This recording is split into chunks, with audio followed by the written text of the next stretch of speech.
तुलसी का महात्म सुनो कितना है। आप अपने घर में विराजमान ठाकुर जी को 56 भोग लगाओ, रबड़ी लगाओ, जो भी आपको अच्छा लगे, जो फेमस चीज हो वो लगाओ। तो अनेक प्रकार का भोग बना के ठाकुर जी के सामने रख दो। दूध, जलेबी, रसगुल्ला जो मनाए सो रख दो। ठाकुर जी उनकी तरफ देखेंगे भी नहीं। बोले कब तक नहीं देखेंगे ठाकुर जी? बोले तब तक नहीं देखेंगे जब तक एक तुलसी दल उनका स्पर्श न कर ले।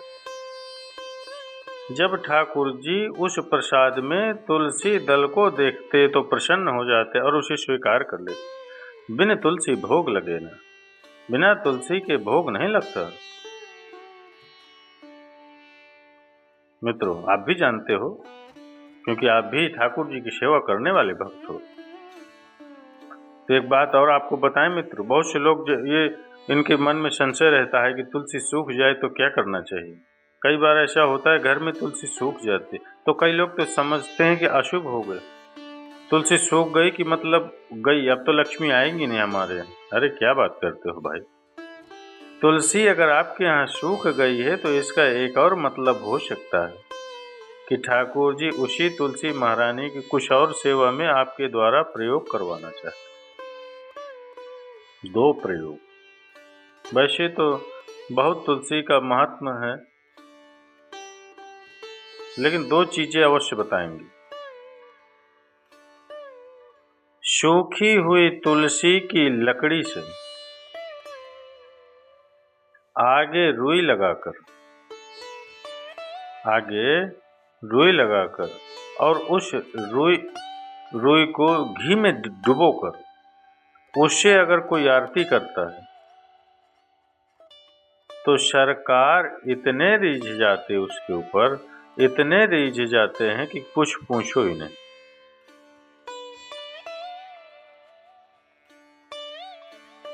एक और बात बता दें आपको, सूखी हुई तुलसी की लकड़ी से अगर कोई ठाकुर जी के लिए भोजन बना दे, प्रसाद बना दे और उस प्रसाद को ठाकुर जी को समर्पित कर दे तुलसी दल डालकर,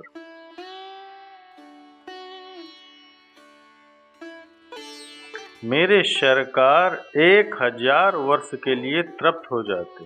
1000 वर्ष के लिए तृप्त हो जाते हैं उससे। मित्र, मालूम था आपको? नहीं मालूम था तो आज इसलिए ज्ञान अर्जित करने के लिए कथाओं में और इस तरह के अवश्य श्रवण करते रहो। न जाने कौन से दिन की कथाएं, न जाने कौन से दिन की कथा आपको क्या दे दे। अब बताइए, 1000 वर्ष तक तुम पूरे जीवन भर अपने पति को भोजन खिलाते रहो, है मजाल कभी कोई खुश हो जाए? नहीं खुश हो सकता। और ये अगर आप ठाकुर जी को अगर आप भोग लगाते हो मित्रों, तो 1000 वर्ष के लिए वो तृप्त होते हैं। बताइए मित्रों, लेकिन ठाकुर जी एक बार कोई उस सूखी तुलसी से प्रसाद बनाकर उनको भोग लगा दे, 1000 वर्ष के लिए तृप्त हो जाते हैं ठाकुर जी। ये भी पता है मित्रों कि आपसे बनाना भी आसान नहीं होगा, क्योंकि सिलेंडर के ऊपर तुलसी कैसे जलेगी, उसके लिए तो चूल्हा भी बनाना पड़ेगा। अरे मित्रों, इनको प्रसन्न करने के लिए, एक बार परम पति को प्रसन्न करने के लिए छोटा सा चूल्हा बना लो, सूखी हुई वो तुलसी ले आओ। जीवन में एक बार तो ये ट्राई करो। जीवन में एक दिन तो ठाकुर जी को ऐसा भोजन पवाओ आप जो तुलसी से समिधा से बने। मैं तो आग्रह ही कर सकता हूँ, मानना तो आप ही को है। तो चलिए मित्रों, अगर ये जानकारी अच्छी लगी हो तो उसके लिए एक लाइक अवश्य करिएगा और कमेंट्स में जय श्री राधे कृष्ण, जय श्री नारायण अवश्य लिखिए मित्रों।